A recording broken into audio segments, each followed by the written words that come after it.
Dabhoi state highway પર વૃક્ષારોપણમાં મોટા પાયે ભ્રષ્ટાચારની બૂમ, ₹20 લાખનું પાણી ક્યાં ગયું? પ્રવાસીઓની સુવિધા માટેના લાખોના રોપા માવજતના અભાવે સુકાઈ ગયા, અધિકારીઓ અને કોન્ટ્રાક્ટરની મિલીભગતની આશંકા. ડભોઈના કુંડેલાથી લઈને બુંજેઠા સુધીના સ્ટેટ હાઈવે પર સરકારના પર્યાવરણ જાળવણીના લાખોના પ્રોજેક્ટમાં ભ્રષ્ટાચારની ગંધ આવી રહી છે. સ્ટેચ્યુ ઓફ યુનિટી તરફ જતા પ્રવાસીઓને આહલાદક અનુભવ મળે તે હેતુથી રોપવામાં આવેલા હજારો રોપા આજે કોન્ટ્રાક્ટરની બેદરકારીને કારણે નષ્ટ થઈ રહ્યા છે. સ્ટેચ્યુ ઓફ યુનિટી જતા પ્રવાસીઓ માટે રસ્તો રળિયામણો બને અને હરિયાળી જળવાઈ રહે તે માટે સરકાર દ્વારા કુંડેલાથી બુંજેઠા સુધી અંદાજે 10,000 જેટલા ફૂલ છોડ અને વૃક્ષોના રોપા રોપવામાં આવ્યા હતા. આ આયોજન પાછળનો હેતુ પ્રવાસીઓને રંગબેરંગી ફૂલોની ખુશ્બુ અને પ્રકૃતિની સુંદરતા આપવાનો હતો.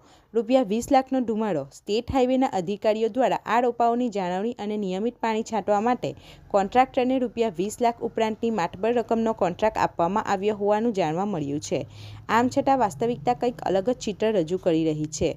પાણીનો અભાવ. કોન્ટ્રાક્ટર દ્વારા રોપાઓને નિયમિત પાણી પીવડાવવામાં આવતું નથી. રોપા ગાયબ. દેખરેખના અભાવે અનેક જગ્યાએથી કિંમતી રોપા ગાયબ થઈ રહ્યા છે. સુકાઈ ગયેલી હરિયાળી. પાણી ન મળવાને કારણે મોટાભાગના રોપા સુકાઈને લાકડા થઈ ગયા છે. અધિકારીઓ અને કોન્ટ્રાક્ટરની મિલીભગત કે સ્ટેટ હાઈવેના અધિકારીઓ અને કોન્ટ્રાક્ટર વચ્ચેની મિલીભગતના કારણે આ મોટું કૌભાંડ આચરવામાં આવ્યું છે. સરકારની તિજોરીમાંથી લાખો રૂપિયા પાણી છાંટવાના નામે ચૂકવાઈ રહ્યા છે, પરંતુ જમીન પર એક પણ ટીપું પાણી પહોંચતું ન હોય તેમ રોપા સુકાઈ ગયા છે.